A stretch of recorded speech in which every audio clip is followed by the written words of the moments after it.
Masa itu ibarat air yang mengalir tenang. Ia meninggalkan kesan yang mendalam di setiap tebing yang dilaluinya. Sebuah perjalanan yang panjang, syarat dengan cerita, pengorbanan dan cinta yang tidak berbelah bahagi. Segala-galanya bermula di sini, di Mahat Pontian.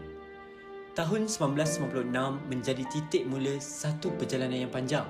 Selama 3 dekad, nama Ustazah Salina binti Jufri telah terpahat dalam lipatan sejarah sekolah ini. Bagi beliau, gedung ilmu ini bukan hanya tempat untuk mencurahkan ilmu usuluddin yang dibawa pulang dari Al-Azhar Mesir, namun ia juga adalah saksi bisu kepada setiap titisan peluh dan doa yang beliau titipkan buat generasi demi generasi. Bermula dari tanah kelahiran Batu Pahat Johor, Ustazah Salina dibesarkan dalam sebuah keluarga besar, iaitu anak ke-8 daripada 13 adik-beradik. Kehidupan sederhana di desa di celah-celah kebun hijau mengajarnya erti syukur dan kerukunan. Langkah kakinya mengejar ilmu tidak pernah terhenti. Bermula di Sekolah Kebangsaan Seri Idaman, ke Madrasah Arabiah Keluang dan kemudiannya di Mahat Johor, sehingga akhirnya menyeberangi lautan ke Bumi Anbiya, iaitu di Universiti Al-Azhar Mesir. Di sana, beliau membawa pulang segulung ijazah usuluddin bukan hanya untuk dirinya sendiri, tetapi dikongsikan kepada ummah di tanah air. Jikalau di negeri sekolah ini boleh berbicara, pasti ia akan menceritakan betapa cekalnya seorang insan bernama Ustazah Salina.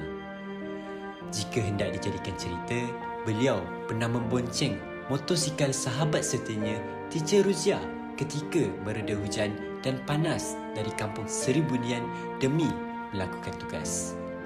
Ada hari yang beliau terpaksa berjalan kaki dari Taman Seri Pinang. Segala kepayahan itu tidak pernah mengundang keluh dan kesah, kerana di hatinya hanya ada satu tekad, iaitu ingin mendidik. Kalau ditanya tentang memori yang paling melekat di hati, pastinya detik-detik di bilik guru tingkatan 6. Di situlah beliau menjadi seorang Kak Long kepada guru-guru di sana. Mereka bersama berkongsi suka dan duka bagaikan adik-beradik kandung di sekolah ini. Dalam kalangan rakan-rakan guru dan anak-anak pelajar, pasti air tangan masakan beliau akan sentiasa dirindui.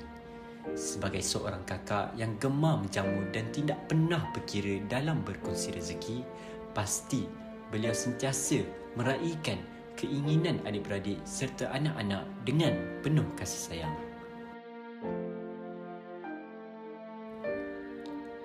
Tahun 2025 menciptakan kenangan paling indah buat Ustazah Salina sebagai bingkisan perpisahan yang cukup bermakna. Beliau berjaya membuktikan sentuhan emasnya apabila subjek-subjek stam kendaliannya melonjak cemerlang.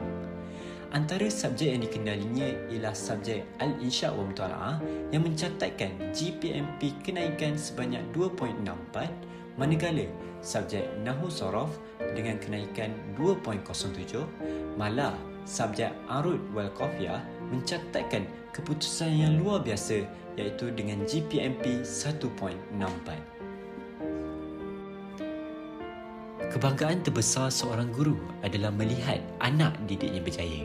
Hari ini, Ustazah Salina pasti tersenyum bangga melihat anak-anak muridnya, Encik Haila, Puan Azmiyah, Ustaz Anas, Ustazah Fatimah dan Ustaz Malik kini berdiri sama tinggi sebagai rakan sejawat yang pernah memartabatkan Mahat Pontian. Inilah bukti keberkatan ilmu yang beliau curahkan. Bagi beliau, ilmu tanpa disiplin ibarat kapal tanpa kemudi. Ia tidak akan bertahan lama. Beliau sangat berharap agar semua warga Mahat Pontian tidak sekali-kali membiarkan masa berlalu tanpa makna, kerana masa tidak pernah menunggu sesiapa. Selamat bersara Ustazah.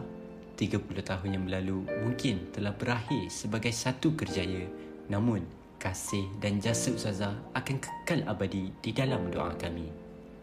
Semoga setiap ilmu yang Ustazah titipkan, setiap nasihat yang Ustazah tinggalkan dan setiap senyuman yang Ustazah ukirkan menjadi amal jariah yang akan mengalir tanpa henti ke taman syurga. Ma'azalik, syukran laki ya Ustazah.